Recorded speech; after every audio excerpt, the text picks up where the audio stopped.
Hey guys, welcome to episode 1 of Bottom Line Sports.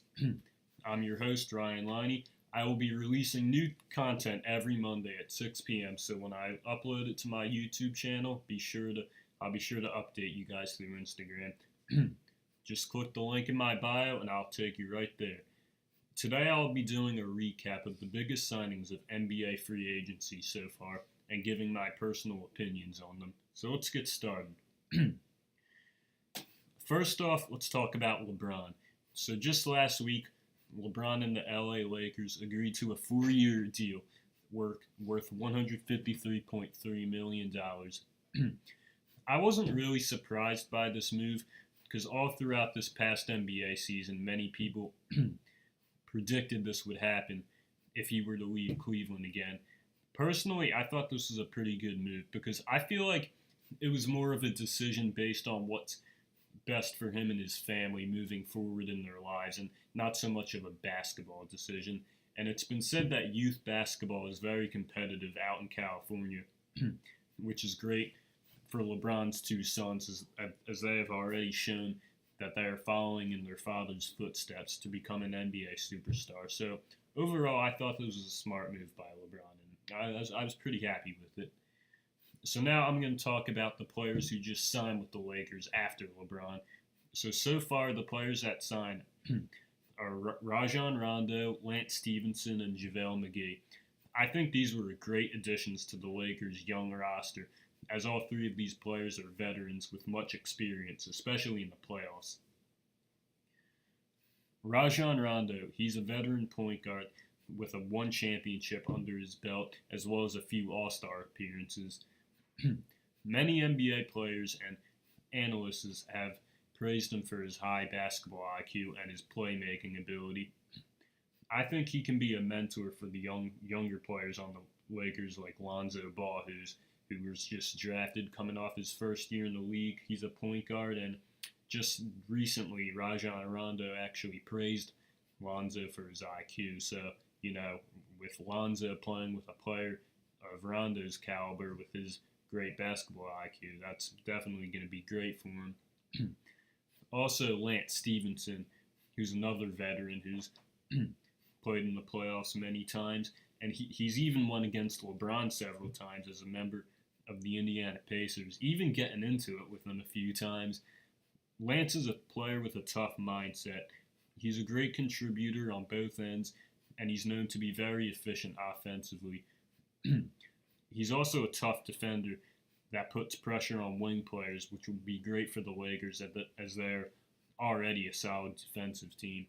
And lastly, JaVale McGee, another veteran player with playoff experiences, as well as a few championships from his time with the Golden State Warriors. He's known to be an efficient rebounder as well as a solid defender who protects the rim well. So overall, I think the Lakers have definitely took a step in the right direction with these signings, and they're on their way to being back to the competitive team they were before. So now let's talk about Chris Paul, who just re-signed with the Houston Rockets on a 4-year deal worth $160 million. So I thought it was great that he re-signed with the Rockets, as he's already obviously one of the best point guards in the league, and he was a huge part of the Rockets' success this past season. So CP3, he'll be back for another run to go far in the playoffs and possibly make it to the finals, because they just played the Warriors in a great 7-game series, and they were really close to knocking them off, but CP3 hurt his hamstring and was unable to play in Game 7. And I really think if he would have played in that game, I really think the Rockets could have won. As they really played well without him in his absence. As James Harden really stepped up, and all the other guys on the Rockets. So I think if Chris Paul can stay healthy throughout the whole playoffs, I think they got a good chance to possibly make it to the finals. So now I'm going to talk about probably the most shocking signing of the offseason so far, which was DeMarcus Cousins signing with the Warriors on a 1-year deal worth $5.3 million. When I first heard about this, my reaction was, you got to be kidding me. But then I realized that I shouldn't I shouldn't, as well as all other NBA fans that aren't Warriors fans, we shouldn't panic just yet because we got to remember that Boogie's coming off a brutal Achilles tear that will sideline him likely until late December to early January. Plus, who knows if he'll be the same player he was before, because an Achilles tear is a bad injury, especially for a 6'11 big man like him. But if he can come back strong and fit well in the Warriors lineup, it could be pretty ugly for the rest of the teams in the league. So it should be interesting. Finally, I'm going to talk about Paul George, who just re-signed with the Oklahoma City Thunder on a 4-year deal worth $137 million. So personally, I was really happy he re-signed with the Thunder to stay alongside Russell Westbrook. Last season was a bit of a disappointment for Thunder fans as they lost in 6 games to the Utah Jazz in round 1 of the playoffs.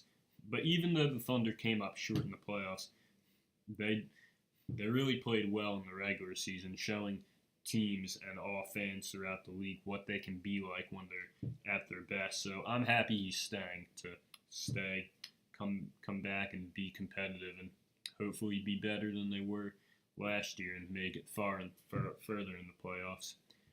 All right, guys. So yeah, that's all I have to talk about for today. So thanks for tuning in, and be sure to tune in for next week's episode on my channel. Later.